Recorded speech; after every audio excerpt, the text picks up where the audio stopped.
You are now tuned in to the 2-Minute Warning, a live stream community conversation pertaining to social and political issues and how we can collectively resolve them. Powered by the Westside Gazette.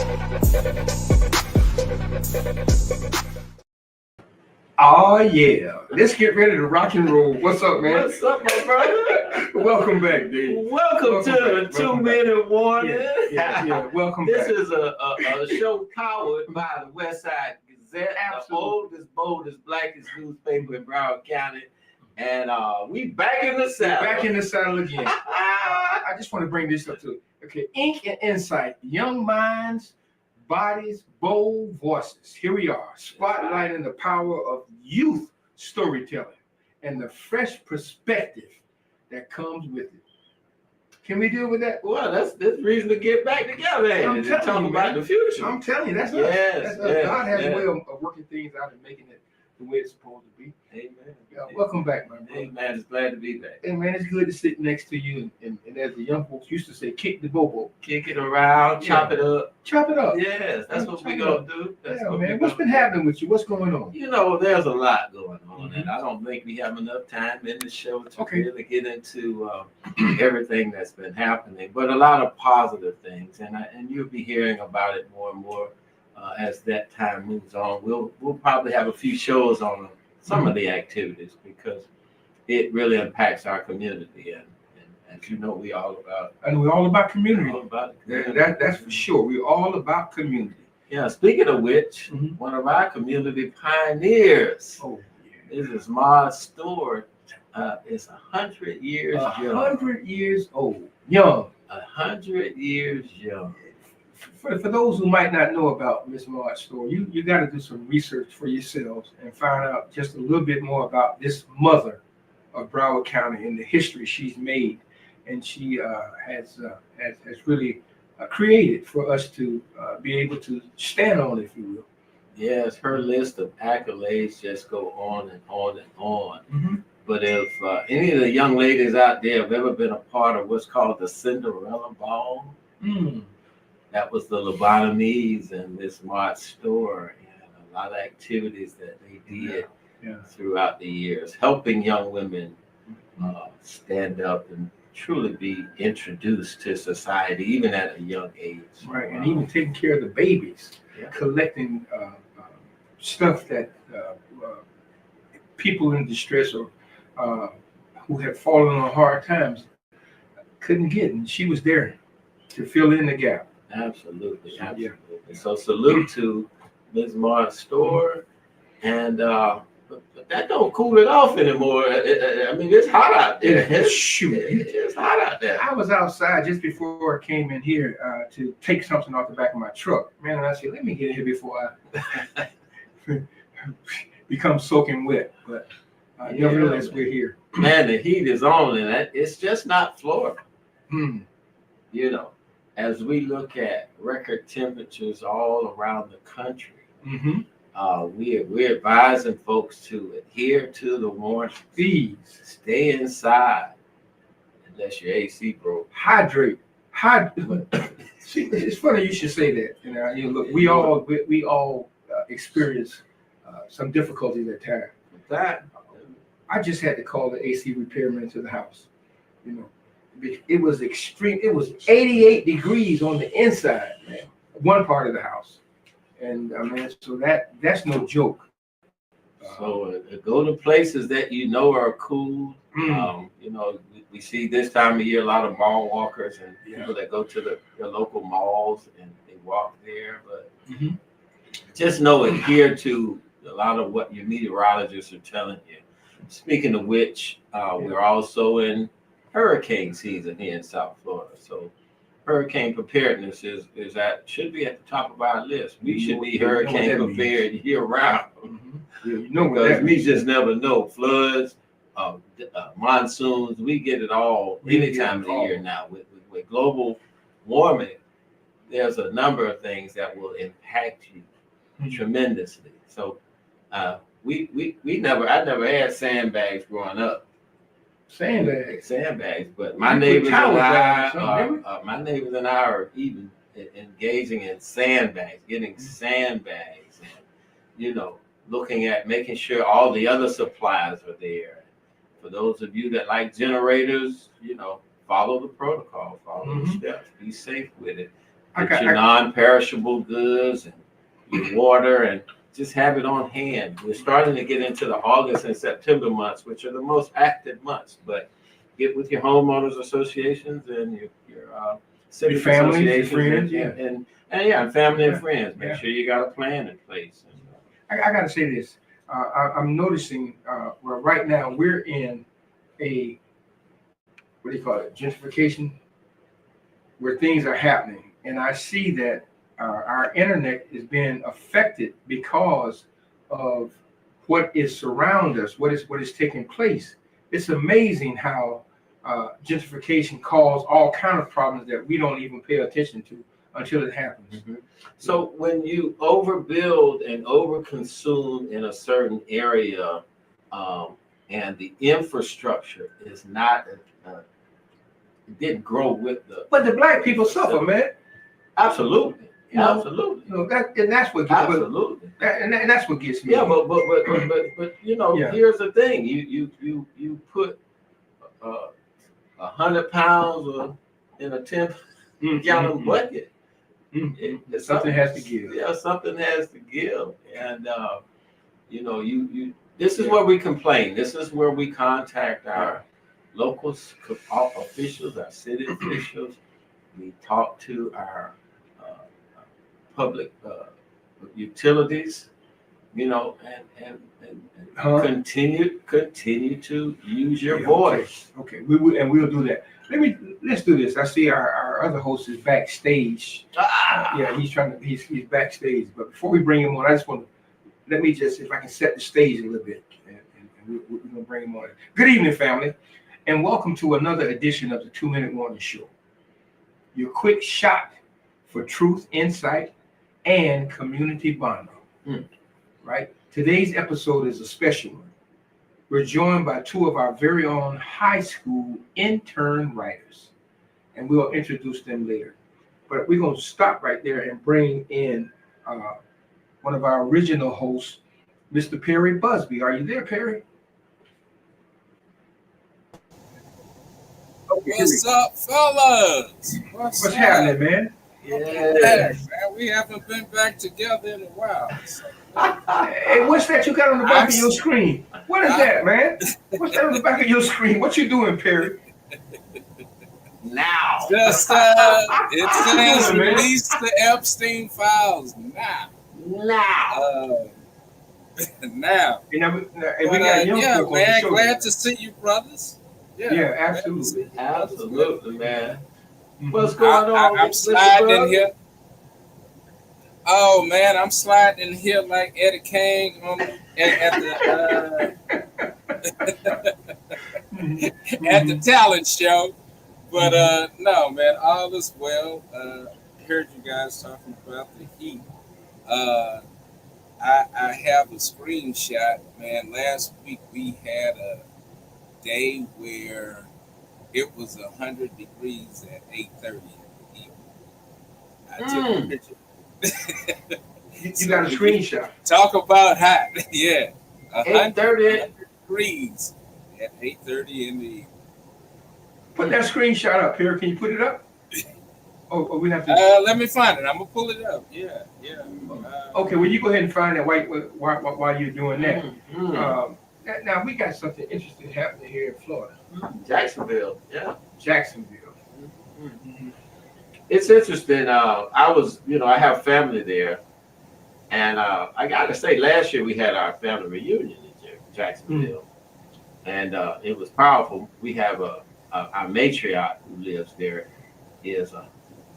will be 108 August 10th. Yes. Wow. Yeah. You have a matriarch in your family that you're 108. This is the Wilkerson family reunion, and our matriarch. Nene. Yeah. Eloise. Miss Simmons just turned 95. Yeah, Miss Simmons. Yeah, all of us are connected. But the word on the street in Jacksonville is that the police is up there. They're kind of running rampant, is what I understand. And word on the street, brothers, say that if they arrest you and you got cash on you, whatever they confiscate, they keep. Well, okay, now remember, this is what word on the street. You're right. We're not. This isn't journalism. We have we have research. This the word on the street is. Yeah, they do not play. So we got a video that kind of tells you what's going on there. You guys have probably seen this or heard about it, or you know, our attorney Ben Crump has been brought in because of what's been happening up in Jacksonville. And if our producers can cue up that clip, and you make a decision. You kind of make a decision for yourself. We're not going to show all of it, but we just want to share a bit of that with you. And it's gonna be a Florida 24 Bravo Echo Charlie Whiskey on a silver Kia. I know how this.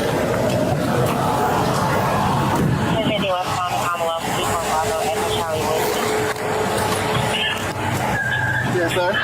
Is there a reason why you're popping the door open like that? I don't have a window that works. Is there a reason that you're pulling me over? Yeah, absolutely. There's a reason why I'm pulling you over. For one thing, inclement weather, you don't have your lights on. Two things, you're not wearing your seatbelt. It's daylight. I don't need the lights. And it's not weather. It's not raining. Oh, this is inclement? It's not raining. Okay, I'm not arguing with you. I'm telling you why I'm pulling you over. Give me your driver's license, registration, proof of insurance. No. Call your supervisor. Why? Excuse me? Call your supervisor. Why did you pull me over? 77, 35. I'm proper driver. I've already told you. Why did you pull me over? Step out of the vehicle. No. Step out of the vehicle.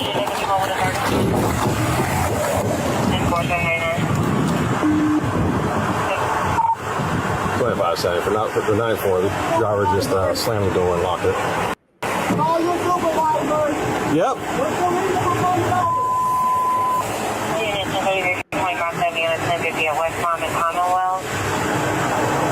25-7. If anybody responded, come in from Commonwealth, block the vehicle, please.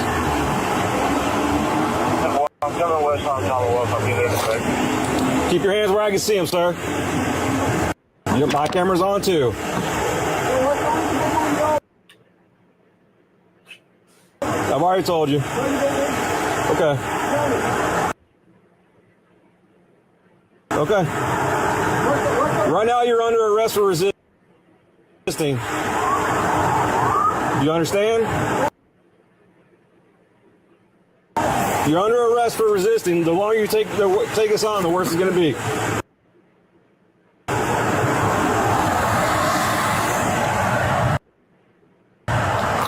Keep your hands where I can see them, sir. Okay.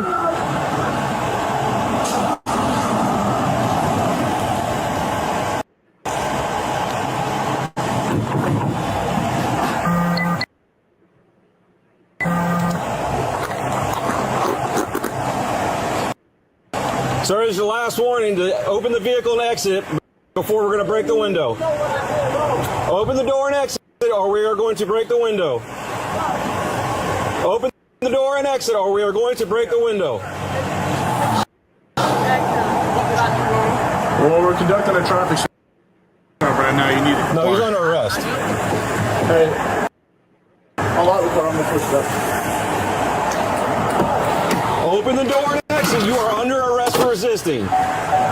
Open the door and exit. You are under arrest for resisting.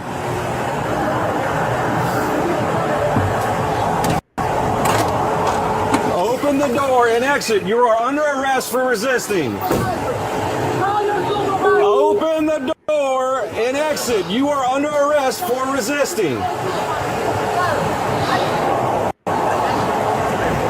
Can you unlock the door and step out? I will. Can you step out? You're being done. There's a traffic stop being conducted. You're required.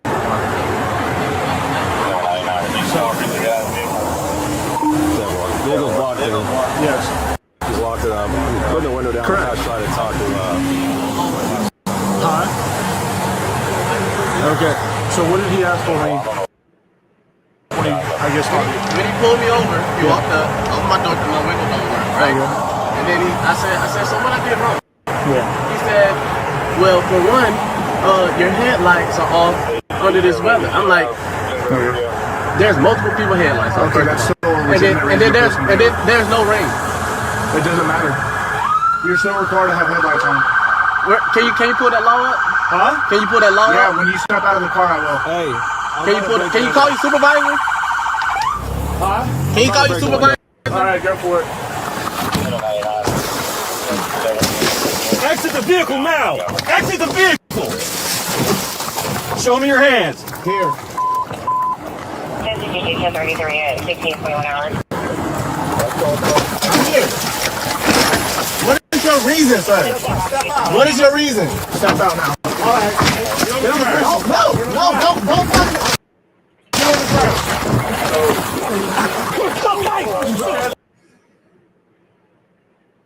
So this is the incident that took place in Jacksonville, and again, these are now we have Attorney Crump on the scene.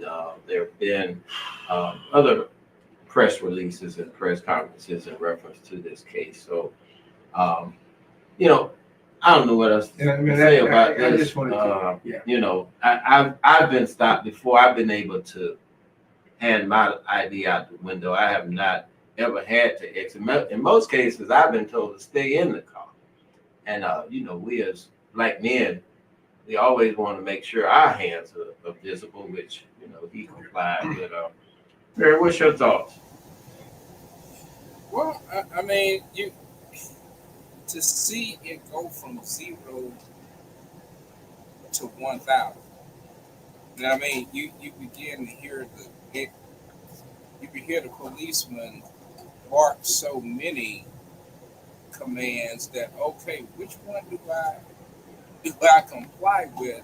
And you mean we've gone from headlights to resisting arrest? How did we even get to arrest? Right. For my headlights, you know, the punishment and the crime, there's no correlation. How do we get here from your headlights are not on? Yeah. Okay. So this is why, you know, and one of the reasons I thought it was important that we share this is because a lot of times our young folks they've seen a lot, you know, in their age now growing up. They've seen a lot of violence, but these were things that our ancestors experienced time and time again. And to have now such high-powered young voices with such powerful insight, it's important, I think, that some of what they experience, they're able to share in some of their writing. So without any further ado, I think we want to bring them on and allow them to. I was just sitting here reminiscing as a young black man growing up, being arrested in Fort Lauderdale at Sunland Park.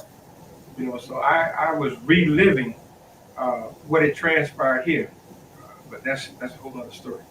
Okay, if we can do this, and I'm glad that we're able to highlight these two young interns, future journalists, and allow them to see something that I'm sure that they have been witnessed via Facebook, LinkedIn, or whatever social media that they use, and has seen this. And I know they got their thoughts to it.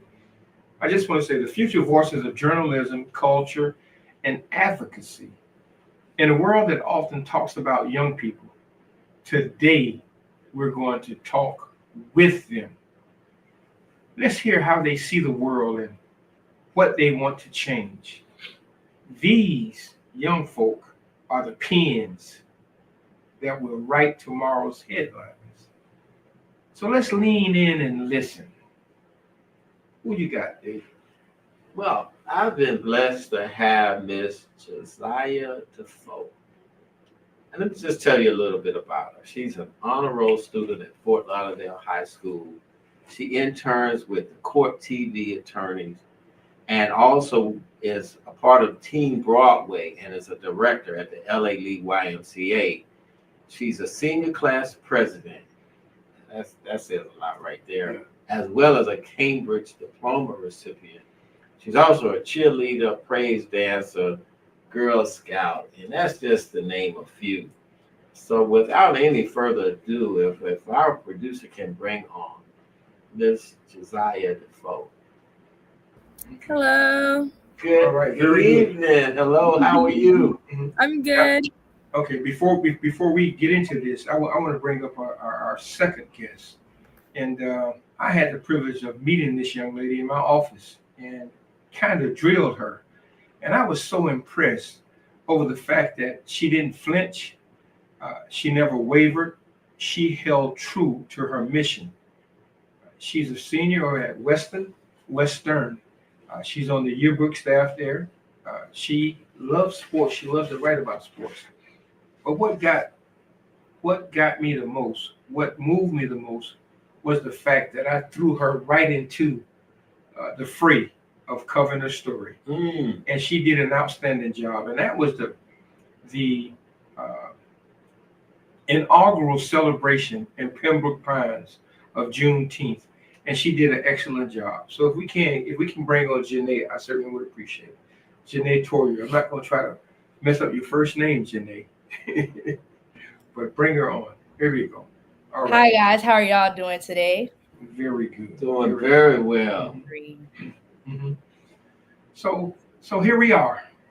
You saw the video, and I maybe it was too brutal to engage in conversation from this standpoint. But if we ask you from a journalist standpoint, and we'll start with you first, Ms. Torrier, what was your impression?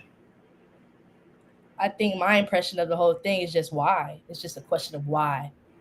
Why was all that necessary? What was the point of that? What were you achieving just from smashing his window when he's just collectively asking questions? It's just a sense of like, what was the point of doing it all? So from my standpoint, I just see it of a sense of just profiling, and it should be to the point where this is just unacceptable, but it just continues to be going on and going on. So what more can be done so this can be stopped? Because clearly enough is not being done. Okay. Okay. I like that answer. Jahziah, being a film director, right? I'm sorry, a play director, right?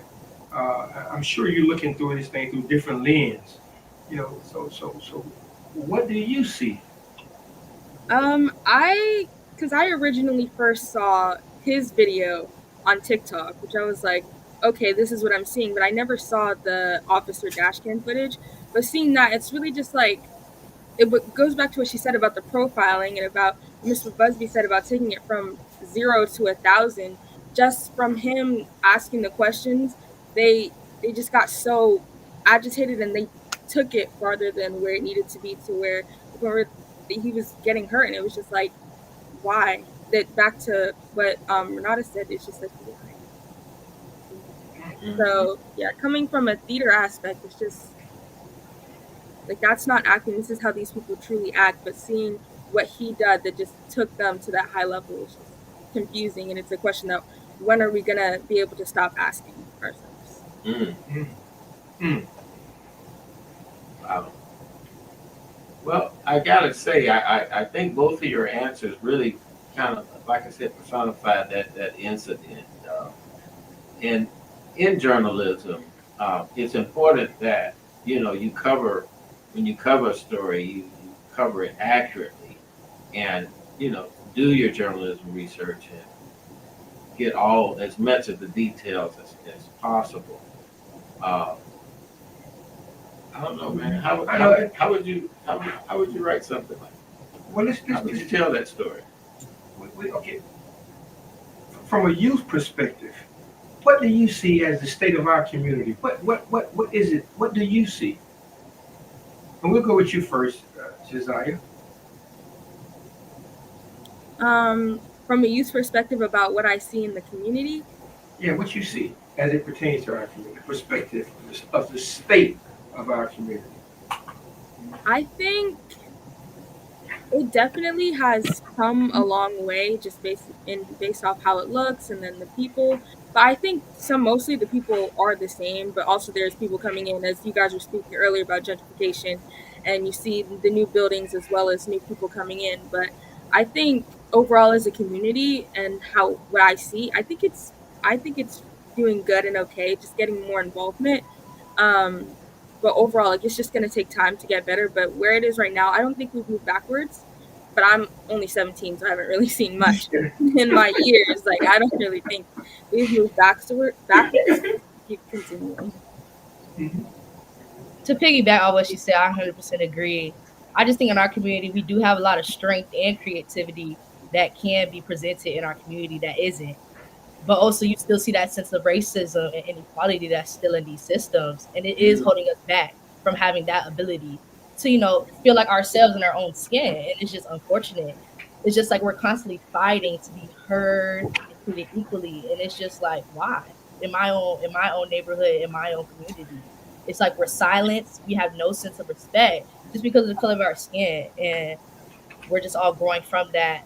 But we're the ones with the solutions. We're the ones who come up with everything, and we have a way to make change. So overall, we just, have to continue to bring that aspect of our culture into schools and into the community more, and definitely into the world. And I want to see just more support from the community and, a sense of unity and different opportunities for everyone to, grow and succeed individually. Mm-hmm. Wow, that's a great answer, which leads into my next question. And this is actually for both of you guys. What inspired you to start writing, and what keeps you going? For me, I went to a magnet school in elementary school, which my beginning of writing was actually through theater, just writing plays. But from there, it has expanded through other things that I've been involved in terms of writing about shows that I've seen. So for me, it's a more creative thing of being able to speak my opinion about different things that I'm seeing, or speak about what I see, but turning it into something else. So that's my writing is more about creativity and just like expression about different ideas. And where do you get your inspiration? My inspiration, just things in life, like what I see. Like, I'll come home and something that I experience throughout the day. I don't know what's an example. I don't know. I don't really have an example, but just like the things that I experience in my life, whether it's through Team Broadway or something that I see, or something that has happened at school, especially like in the past, but it's like that's something different. But like things that I personally experience that maybe people don't feel like are spoken up about, then I kind of like write. But I've never published anything except for through Team Broadway. But that's really it. That's a lot. Sorry. Don't minimize this, Jahziah. Please don't minimize. Yeah. Every little bit fills the cup. Don't minimize what you're doing. You're supposed to be doing. That's a part of what. And I want to say this: it's up to us to make sure that you don't minimize what you're giving to us. This is what we need, right? This is what we need. Not, and it's okay. I'm not going to monopolize. I'll come back. Well, I think what she's saying is she's just getting started. You're off to a great start. Yeah, that's good. And your resume already reads more than people have done twice your age. So continue to do what you do. And sometimes I get it. You don't want to give out your secret of where you get your inspiration from. Right. Certain authors ain't going to tell. Yeah. I'm sorry. But that's all good. But I wanted to go to Renada and ask the same question. Yeah, and Perry, we're not forgetting about you either. We know you out there in Arizona. Oh, no. I'm enjoying it. Go ahead. What you said? Renada, same question. Where do you get your inspiration from? What inspired you to start writing? Well, me personally, I was always known as that girl that never shut up in class. I always talk. You can never tell Renada to be quiet. I just always been that person. That's just me. I just been outspoken, and I just value my opinion always. So I always got those comments like, "Oh, you're beyond your age, and what do you know about that?" It's just those certain things. You old soul. Exactly. So I was like, what do I know about that? I know the same thing as you, and you could be 10, 20 years older than me, but I know it too. So I feel like whether it was just the words that would come out my mouth or even the words that I would write, like in elementary school, I just always had that gift. It was never something specific that just like inspired me to do that. It was just a sense of like when I would write, it would just have a movement on anybody, whether it's about 1 duck, 2 duck, 3 duck, or just anything in general from that age. We don't really write anything that's super, out of the world, but it had a movement on just, people in my age group and teachers. Look here, drop the mic. Let's just do this. I'm trying to tell you. Hey, look here, y'all. And to the viewers, she say her ABC was off the chain. We have jewels in our presence. I'm telling y'all, both of y'all. I mean, this. Okay, I get excited. I got chill bumps. I got goose pimples. And this is what it's all. This is what we're supposed to be doing, folk. Okay, let me. And for all our viewers out there, please chime in. Please, give some comment. Ask questions. This is your time to interact with our guests as well. Because listen, this is us. This is what history in the making right here. So guys, come on, pour on in. Perry, what do you say? Hold on. Before Perry chime in, I just want to tell your parents, and I know y'all listening. Miss Deb and Miss LaShawn, you guys are if you could patent what you're doing to rear your children, I think it's something that needs to be shared with. Now, maybe we should do a program with the parents. I'm sorry, I know I'm all over the place, but I'm serious. I want to say that to both of your parents. I commend y'all. I know it takes two. I know your mothers. Because we're all parents and we raise kids and they turn out pretty good. Well, let's get back to let's hear this talk. Okay, let me ask you a question, and I'm gonna go to you. I'm gonna deal with you, Janae. What topics or issues are most important to your generation right now? I think with our generation, we're just so big on image, and it's sad that a lot of people in our generation, they're so big on what they look like, how they act, just to get validation, and it's just disappointing. So I think with our generation, a big thing is mental health. Like, mental health really messes with people. Like, you don't know what these people go through. They got the biggest smiles on their face, and the next thing you see, they're 16 years old and they're unalive. So it's just those little things of mental health and being confident in your own skin, because what you see on social media, and these people, they may have Gucci and Louis Vuitton, all these things that, they're nice things, but at the end of the day, how are they doing mentally? How are they doing? So it's just a matter of being within yourself and not being worried about what everybody else has, just being confident within yourself and knowing what you possess as a person. Yes, when I say she put it literally to the T, like it's to the T. I think since our generation is really raised around like having the cell phones and the social media, like that is a huge thing, and it's what people see. They believe that what they see on the internet, somebody that wakes up at 7 o'clock in the morning and is making their breakfast every day and just doing all these different things, they feel like that's where they need to be. Especially one thing that I've noticed is, like, especially with 18-year-olds, they're seeing videos of people moving out, getting apartments and all, and they think that that's where they need to be, but it's not. But it's the mindset that everybody has. But also, I think our generation is also big on the, here's my voice, this is what I have to say, and I want you to listen to me. And they're big on the listen to what I have to say and advocating. So that's what I also see that is kind of helping combat, in a way, that the bigger problem of the mental health and the feeling less than or comparing to others. Wow, 2 seniors. Lord have mercy. We got 2 seniors, right?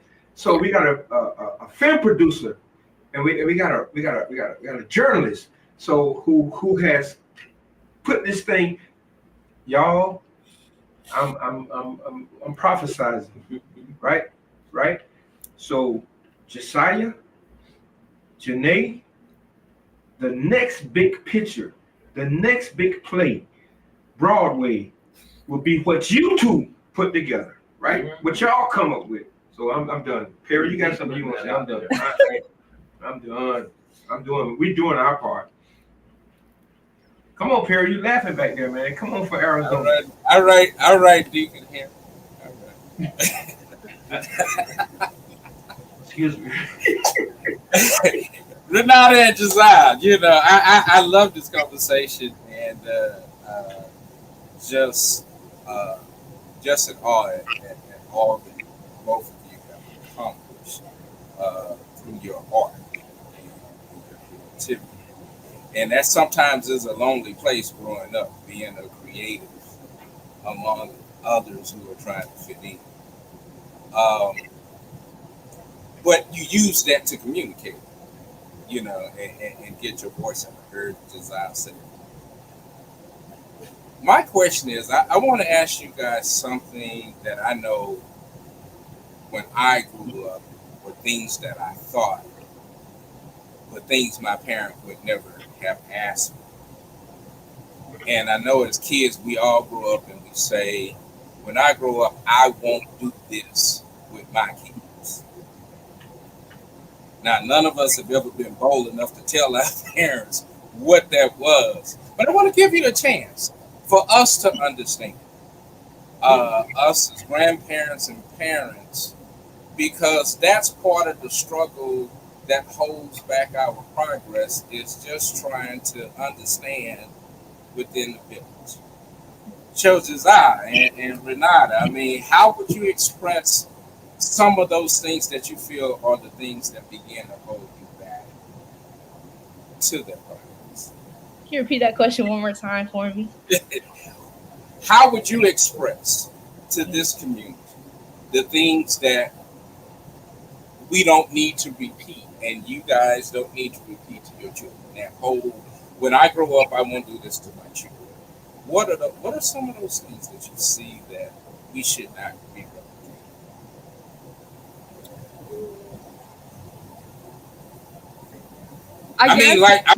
We just saw an incident where a policeman went from 0 to 1,000, and that was just a policeman. I'm sure you see it in your classrooms. You see it in other places in the community. How would you begin to express how you can lift your voice in this village? That you have something to say, not for the future, you have something to say now. I think for the now, because I know that I think there's been times where I've been told, like, only listen when I'm speaking to you, or if I begin to say something, it's like, oh, I'm just not looking for a response. But I think it's to open that conversation for a response, and not in a I'm trying to have an attitude way, but in a way where we can have a conversation to reach the part where it's becoming this is why I see this as being disrespectful, or reach that conflict so that it doesn't have to happen again. And I think if my mom has told me that, then it's most likely where her mom has told her that, and it's been something that has been, but maybe we can break that to where it's more open to speak about. But that's just one thing. Mm-hmm. I definitely agree. I feel like communication is definitely a big part, because our parents are raised by parents who did not play nothing at all. So definitely with my mom, I'm just very grateful for her, because I'm just so able to have that open communication with her. That's like, we're not arguing, we're not disagreeing. It's just a matter of us both getting our points across and understanding where we're both coming from. From not a grown up, because we're not grown, but like, so you could hear me from a mature, standpoint. So it's just all about communication. Yeah. And I think as I've gotten older, like my mom and I, we've truly built that connection to where we're able to speak about things. But I know, like, my friends are like, oh, my mom would never, but we have to make that more common to where it is like that across. You'll never know if you speak up. That's the problem. You can't silence yourself just because of what you think your parents will react. Because that was my problem.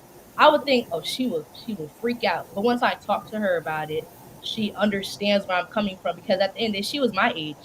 She understands where I'm coming from. So it's definitely not being scared and being, well spoken about how you feel. Awesome. We got a viewer that wanted to chime in and just say good evening to the both of you and congratulations on your success. And what are you currently working on? That's from Miss Terry Dillon. Like in terms of projects maybe that we're working on? Yes. Well, I've been told that I need to open and expand, but right now I'm currently at the YMCA, where I am doing like the Teen Broadway program, where we write plays based off of things that we've had in our community, and it's actually us students writing it. And this year's production is about gentrification, which is what we're seeing as we drive down Sistrunk and just honestly this whole area every day. So we're trying to basically tell the community how we see it, and then like kind of our opinion on it. So that is the currently big project that I'm working on, but I'm also a senior in high school, so working on college applications and college essays and things. But yeah, Okay, that's I don't mean to interject here to try to sway you one way or another, but you can come by and let's talk about what's happening around us. I'm done. Renata? As of me, I've been working, Mr. Amazing Bobby Henry this summer, and it's been nothing short of an experience. I've been doing different articles and really voicing my opinions only as a 17-year-old. And just as well, Jahziah, going into my senior year, I'm so ready to graduate. High school has nothing left for me. So I'm ready to go. I'm ready to go my separate way. My dream school is Florida A&M FAMU, go Rattlers. So that's like my number one right now, where I'm looking to go, and just going through the senior year process. Awesome. I have another question because I really wanted to lean in on both of your answers early on, and when it comes to in reference to being seen and being heard. And because I think that's a serious topic, because I think everyone wants to feel love, right? And being seen and being heard is a part of showing love. So if you could speak to this community, this audience that's listening to you right now, and give them some pointers on how we could be better at allowing our young people to be seen and heard, what would you tell them? I would definitely tell everybody first of all, just everybody has to have a sense of joining each other. I feel like when we're just out in public, we don't speak to each other. We just look at each other and, not have a sense of community. So I definitely think once we come together as a people, we can all work together to join together to make a stronger community. Yeah, I definitely agree with that. You need just more spaces, but it's a two-way street. Us youth, like, we have to be open to going out, especially this past weekend. I think it was at the Cis Trunk Empowerment Summit, and I think I was one of only 2 teenagers there. So it's also, and there was an opportunity for us to actually speak to the panel and ask questions. So I think, yes, it's the community having an open ear, but it's also us going out to these different events and speaking up and also talking to others.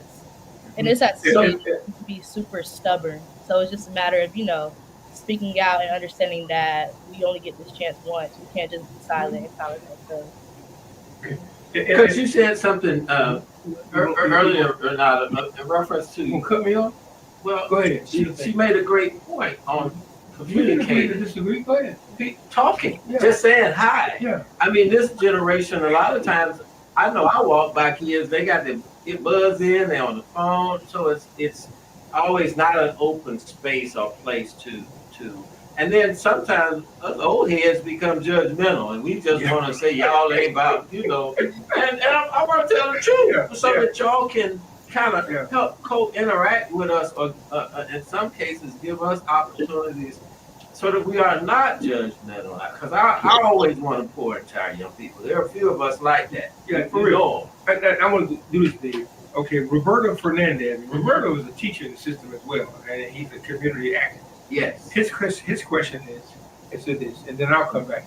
For the students, what issues have you seen in your schools that you think should be fixed ASAP? Well, I go to a predominantly white school, so right there, that needs to be fixed. So it's definitely something that it's definitely something that's difficult in a sense. So I think just overall, us as being, that 10% Black community as students, our Black student union is not strong at all. So that's definitely something that needs to be fixed, because we're just in the background. The teacher, her portable, she's all the way in the portable. So how are we supposed to know what inclusions we have for the Black community? So it's just a matter of speaking out and going to the leadership in order to, so we can have a community for us as a people and just, united together. Renata, you spoke about the number of Black students. What about the number of Black staff at your school? Are there many? Or? It's kind of equivalent to the students, in my opinion. I've had it's a little fewer, because I remember my freshman year, I had 3 Black teachers on my schedule out of the 8, when it could be more. And then evolving to my junior year, I've had, I think, two black teachers on my schedule. So it just declined. I'm just like, what's the problem? My favorite teacher, Miss Leroy, Jamaican, amazing. She got fired just for, putting her foot down with a student. And it's just like, putting your foot down with a student led her to get fired because, the white parents see it as a threat or seeing it as being violent with my child. And it's just to the point where that's not necessary, where it needs to be said that putting your foot down with a student that's being disrespectful shouldn't involve my teacher to get fired. It's just a level of respect that's not being had for the black teachers at my school. Okay, Perry, if I can interject into this right now. Those of our viewers and listeners, this is where the umbrella of protection comes around, right? We cannot allow our students, our children, to be stifled when they have something to say that's relevant and that's extremely important, and that is the truth. So, all right. So I just want to interject that because I don't want you to ever stop, Janae, doing what you're doing, nor you, Jahziah, to ever stop. You cannot do that, but you have to have enough reassurance from us that it's okay for you to go ahead and do that. And I want those of us who are listening and viewing to understand that it's up to us to make sure that this happens, like their parents are, right? Okay, so that's that. I'm gonna segue into something. That Hester Elaine Samuels has a question.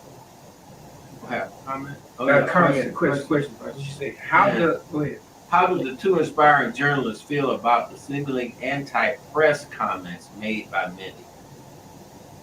Is that you? Are we understanding that what she's saying? What she's asking? Muffling the press. Say it again. Can you reword it for me? Okay, we want to reword it. How do y'all feel about the press being suppression? Suppressed? Trump, when he coming in trying to, I don't want to put words in their mouth, but the attack on freedom of speech. Yeah. How do y'all feel about it? I don't feel great about it because I feel like that's one thing nobody can take away from you. Your voice, your opinion, your knowledge, and we have the right to be able to obtain that knowledge, because if you don't have anything to read off of, you're just kind of sitting at home in the little circle that's around you. But with the press, with the news, newspapers, any form of media, you're able to read about everything that's in front of you, actually take it to yourself, to find different sides and different opinions that helps you formulate your opinion and helps you become more knowledgeable about different topics. So without it, it's just like, I agree. The world just wouldn't move without press. It's like we all have to have that sense of like people that you can stand with. I feel like all different levels of press are with different people. So the issues that go on today, how are we supposed to know that if we don't have press or the people that shed light on what goes on? So there was another question, Jahziah, that you didn't get a chance to answer, and that was Mr. Fernandez's question in reference to problems in the school. What would you fix ASAP? Well, going back to what Renada said, but a little bit different. I attend Fort Lauderdale High School, so I feel like if you go into my school, it's pretty inclusive. I think it's actually majority. It ain't always been that way. I'm gonna tell you that. I'm gonna tell you that right now. It's not always been that way. It's a process. Yes, like it's actually majority Hispanic. But when you do look at the way the school is marketed, who do you see? Like it's like, and then obviously the history of the school when you bring that into place. So it's like, yeah, just like marketing everybody and then taking back from the tradition, because that school has been in existence forever. And I am the class president. And when I tell you we 10 toes down, like trying to get stuff done, but our pushback is that's not how it's always done. That's not how it's done. We can change that. We can create new things, make new traditions, change things how it's go. It's not hurting anything. So So you're saying they're still trying to hold on to the old way of doing things at Fort Lauderdale High School? Golly gee, the flying L's, whichever way. Am I hearing that? No, but it's cool. If I could, we want to bring up a comment from a former educator, all right, and a coach, an outstanding coach, Noonie Robinson. Noonie asked the question. Mr. Robinson asked the question. I'm sorry. He asked the question. That's the problem with education today. That's the problem with education today. Who's actually in control? Teachers must have the support of the hierarchy, i.e. the superintendent, area superintendent, principal, and assistant principal, as well as, I would think, all Who's the in other control? teachers. Who do you think is in control? The parents? Your two parents are, without a doubt. Yeah, without a doubt, your two parents are. But who do you feel that's in control? I think, to me, because my mom is she's at all the different meetings that your average parent wouldn't even know about. So I think it's those meetings, but who's in the meetings is the thing. I don't really know much about it because they keep me busy with homework and stuff. But I've been to a few meetings when I was younger. I think it's at like the school board building downtown somewhere. So I think that's where most of the changes are made, like even the SAC and all those different things. But it's like it's getting everybody in those different areas to help formulate the change, or it's not going to be the change that we want to see. I agree. I feel like in those meetings, there's plenty of parents, but it's like, are you really listening to the parents? At the end of the day, are those parents making these decisions? Because at the end of the day, nobody's being really heard in those meetings. Because at the end of the day, they go based off what they want to do for the school board or what they want to do for the schools. Just at the end of the day, are the voices that are at those meetings, are they being heard? That's all that it is. Okay. I have a question, and it's the same but a little different for both. Jahziah, I know you're more of the playwright, creator. Question: what's your favorite genre to create in? And then for you, Renata, I know that you're more on the journalism side, so broadcast, correspondent, or investigator. So, which both of you are, in terms of genre and Renata? I like to. I think the playwriting is where because that's just what I've been like brought into. I think so. That's where I kind of I like it the most in terms of creating the story and always being able to go around and do it. But going into kind of what you asked Renata, it's also I like the broadcast journalism a little bit. I'm actually maybe thinking about majoring in college, but I've never really I haven't had the chance to fully explore that more in terms of the creative writing. Well, they go hand in hand. In fact, I talking to a professor, they were saying that at one point journalism used to include creative writing because effective journalism includes some good storytelling. But they've since taken creative writing out of journalism. So yeah, I think that's a great start. If I could.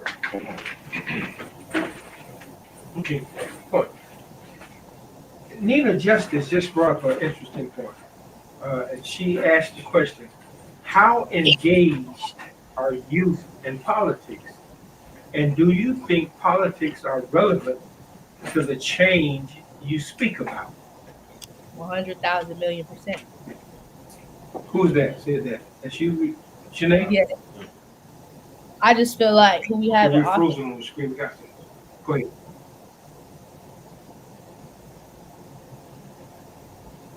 Say it again, Janae. Can you hear me? Yeah. Okay. I definitely think who's in office definitely has a play in the relevance of the politics we're in. And there's not many youth that talk about politics. There's really not. They always, oh, I'm too young and I don't really care about politics. I don't know what's going on. But it's like we're on social media 24/7 and TikTok does not fail to let us know what's going on, or Instagram does not fail to let us know what's going on. So I definitely do think politics are relevant to the change that needs to happen. Yeah, I definitely agree. Into the how engaged are youth in politics, I think it's a small percentage that are in it because I know that there's youth in government and all those different things. So there's a small percentage that are really engaged. But now we're at a stage where we can really see it daily. So it's also for us to sit and watch. And then politics are definitely relevant to the change because that's where it starts. It's like a trickle down type of thing. So it's going to start up there with the policies and the laws and stuff like that. And then that's how it goes down. And if we speak about the change that we want to see, like just speaking about it down here, you're only really going to see that big change if it's changed up there. So. It all starts from the bottom. Yeah, absolutely. I mean, it's local, and the activity that we show here local makes those local changes. And at some point, you can get to the top. But I have a question, and it's if you could rewrite the headlines in your community, what story would you tell first? Can you reword that for me? So if you could rewrite the headlines of the stories in your community, what story would you tell first? Now, I don't want to put nothing in your head, but we've been talking about sis drunk in the corridor. So if you were gonna rewrite something, what story would you tell first? What would you want to talk about that would be impactful, that you would feel would be impactful? Something to think about.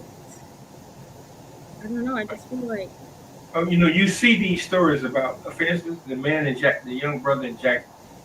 You see about Epstein. You see about all this. So if you had a chance to, what was that movie, James Bond? What was that movie that they wrote about? It changed the whole view. So what would you write for us to focus on? I think like what you see is a lot of the bigger things, and those bigger things tend to be negative. So I would just want to like the little things, like the little parades that we have, the Sis Drunk parades, or spotlighting maybe a student who made a big achievement that nobody will really know about unless they're actually spotlighted, or just like a business, a small business that maybe needs to get their information out, like those things. And the bigger stories, some of those things are out there, but the bigger stories tend to like kind of like make it a little bit less known. But for me, that's what I would more like to focus on, just like kind of bringing a light to some of the things that are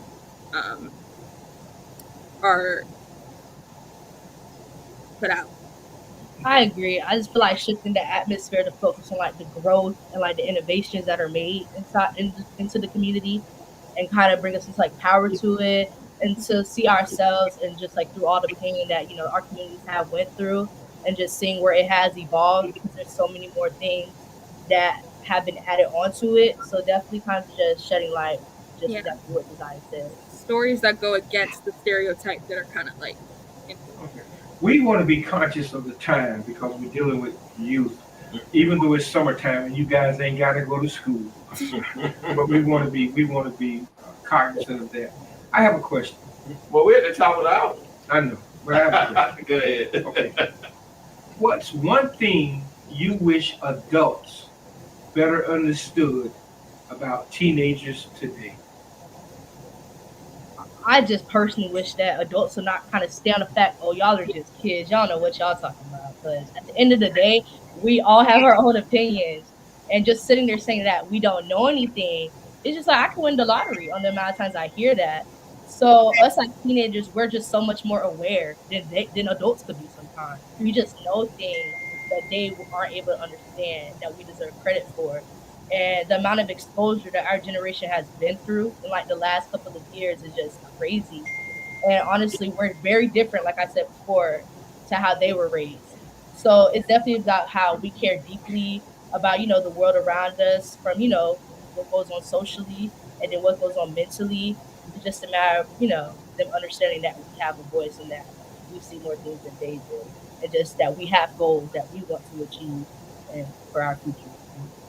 Yeah, like what you said, piggybacking off of that, especially with the shying away from the stay in a child's place term, as well as the when you see somebody younger, you automatically form this opinion, especially what people are starting to call the Gen Z stare. It's like, maybe have a clean slate when we're coming into conversations and just different experiences, so that don't always assume that just because we're younger, we're on this lower level. We can still have the same knowledge as you just get a chance to understand and know that. And just not automatically like shutting us down and understanding that we have voices and we have our own personal experiences that we go through in high school. You know what I'm saying? So that deserves to be valued and, seen. Wow, awesome answers. We got one question, and before we close, we want to get to this one question. The last question from Ms. Nina Justice, and she asked, how do you get others involved and interested in what's really going on and what's serious about unifying and improving the race, financial stability, and the impact in this country? So it's kind of loaded, but how do we get folks interested, especially the financial system? I mean, everybody want to live well, right? Are y'all creating teams? I mean, as student president of the student senior class, I mean, you have to get folks galvanized and get them motivated, right? Both of you guys obviously are motivated, right? What we call y'all influencers. Yeah, well, I'm about to come with another one. Go ahead. And that's a good question. I mean, Nina proposes a good question. I sent you some stuff about what Nina is doing tomorrow, but that's something else. Go ahead. Go ahead. Sorry. No, you can go. It's okay. No, you can go. And you two gonna hook up. I don't care what y'all do. You two gonna hook up, right? That's the whole purpose behind this. Mm-hmm. I'm being the father figure now. So. I've actually seen Jahziah before. That's kind of funny. I've seen. You have? Yes, you were in the Ultra for the Deltas. My cousin was in it. Oh, yes. You see? I was. Anyway, go ahead. But I definitely think to make young people at our age care about those kind of things, make it on a relatable level, because talking to them like they're below you is not going to do anything. You have to make it from a sense of like, I see you eye to eye, connecting the issues that go on today with their own lives in a sense, you know what I'm saying? Like breaking bigger topics into things that, kind of trickle down to like school and what goes on in their neighborhoods, making it more personal, because the more personal you make it, the more powerful it can come out, in my opinion. Yeah, I agree. Just getting others. Okay. Oh wait, I'm so sorry. Don't worry about it. While you think about it, Jahziah, check this out.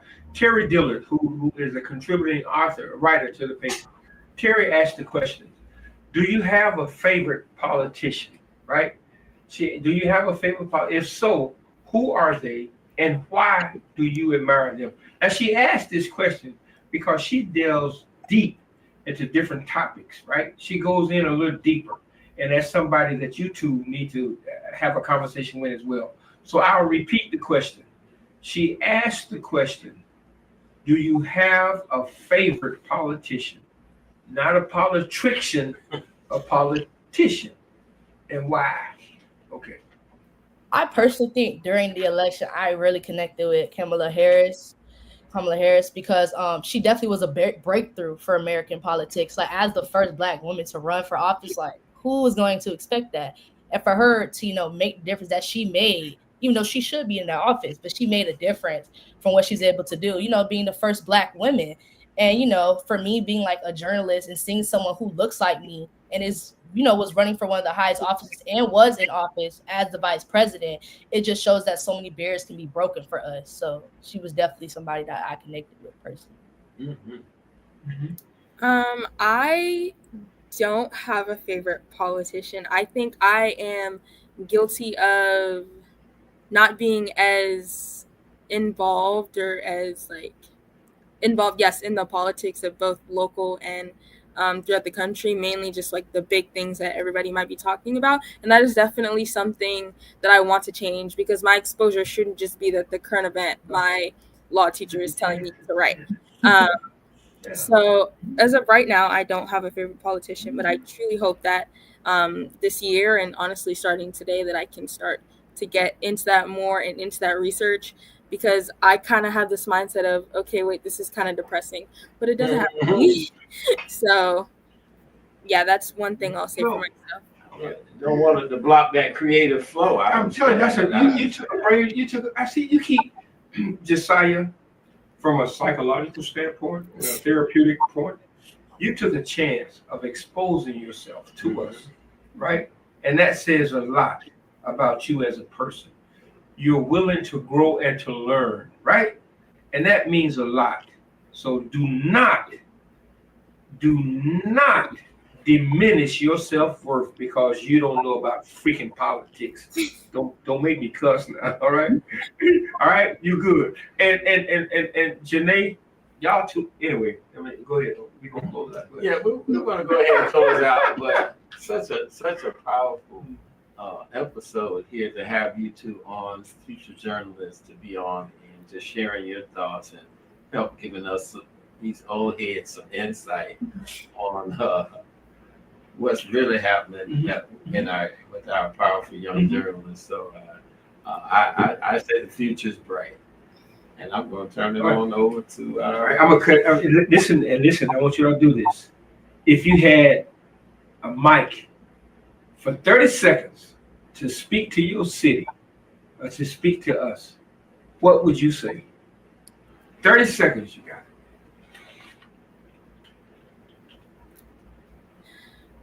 Thank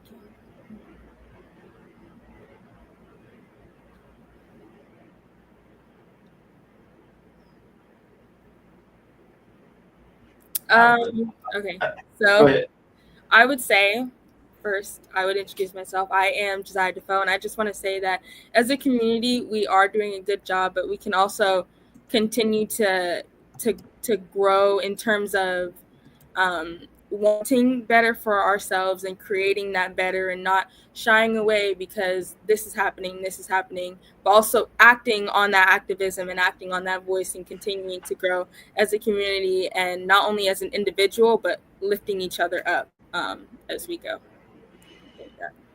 That was perfect. That was great. That was okay. That was good. For me, I'll definitely do the same thing. Good evening. I'm Renada Janae Toyer, and I'm just here to speak about inclusion.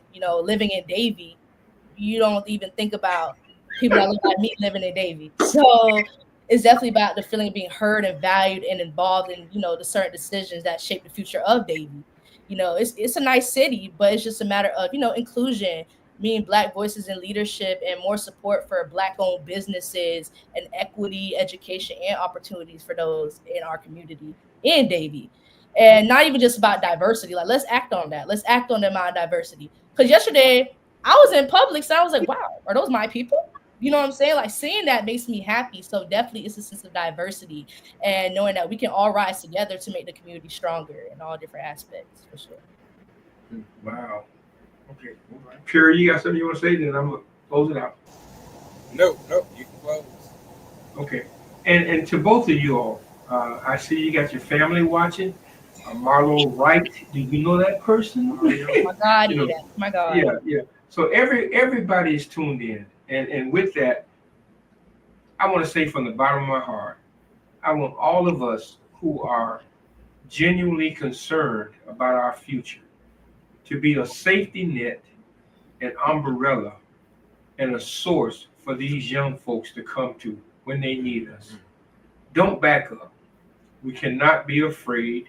We have to stand up and move forward. For them, they are willing to do it. So why not protect them? As we close tonight's show, remember this. The youth are not just leaders of tomorrow. They are thinkers, creators, and change agents right now. Change agents right now. We are honored to give them space, a mic, and a pen. Let's just not mentor them. Let's listen to them. From the Westside Gazette and your 2-minute warning show, stay engaged, stay informed, and above all, stay inspired.